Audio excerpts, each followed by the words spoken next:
स्वागत है दोस्तों, एक बार फिर से आपका हमारे चैनल में। पिछले भाग में आपने सुना रामायण के बालकांड से विश्वामित्र का आगमन। आज इस वीडियो में हम सुनेंगे कामदेव का आश्रम की कहानी।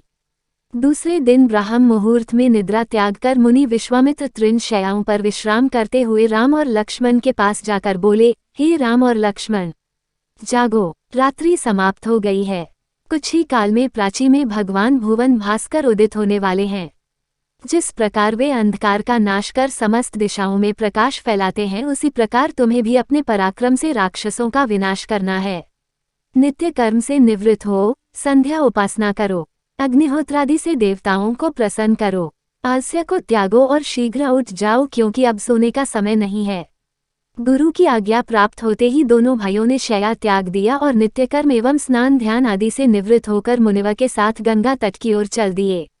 वे गंगा और सरयू के संगम, जहाँ पर ऋषि मुनियों तथा तपस्वियों के शांत व सुंदर आश्रम बने हुए थे, पर पहुँचे। एक अत्यधिक सुंदर आश्रम को देखकर रामचंद्र ने गुरु विश्वामित्र से पूछा, हे गुरुवर, ये परम रमणीक आश्रम किन महर्षि का निवास स्थान है? राम के प्रश्न के उत्तर में ऋषि विश्वामित्र ने बताया, हे राम, यह एक विशेष आश्रम है। पूर्व काल में कैलाशपति महादेव ने यहाँ घोर तपस्या की थी। संपूर्ण विश्व उनकी तपस्या को देखकर विचलित हो उठा था। उनकी तपस्या से देवराज इंद्र भयभीत हो गए और उन्होंने शंकर जी के तप को भंग करने का निश्चय किया। इस कार्य के लिए उन्होंने कामदेव को नियुक्त कर दिया। भगवान शिव पर कामदेव ने एक के बाद एक कई बाण छोड़े, जिससे उनकी तपस्या में बाधा पड़ी। क्रुद्ध होकर महादेव ने अपना तीसरा नेत्र खोल दिया। उस तीसरे नेत्र की तेजोमय ज्वाला से जलकर कामदेव भस्म हो गए।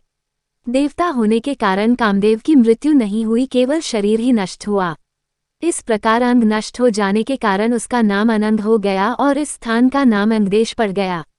ये भगवान शिव का आश्रम है, किंतु भगवान शिव के द्वारा यहाँ पर कामदेव को भस्म कर देने के कारण इसे कामदेव का आश्रम भी कहते हैं। गुरु विश्वामित्र की आदेशानुसार सभी ने वहीं रात्रि विश्राम करने का निश्चय किया।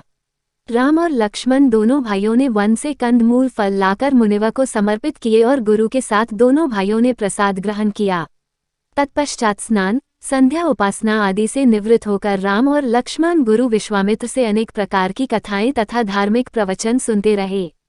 अंत में गुरु की यथोचित सेवा करने के पश्चात आज्ञा पाकर वे परम पवित्र गायत्री मंत्र का जाप करते हुए तृण शैयाओं पर जा विश्राम करने लगे। तो दोस्तों, कैसी लगी आपको कामदेव का आश्रम की कहानी? आप कहानी को लाइक कर कमेंट में बताएं। साथ ही आगे की कथा सुनने के लिए चैनल को जरूर सब्सक्राइब करें। जय श्री राम।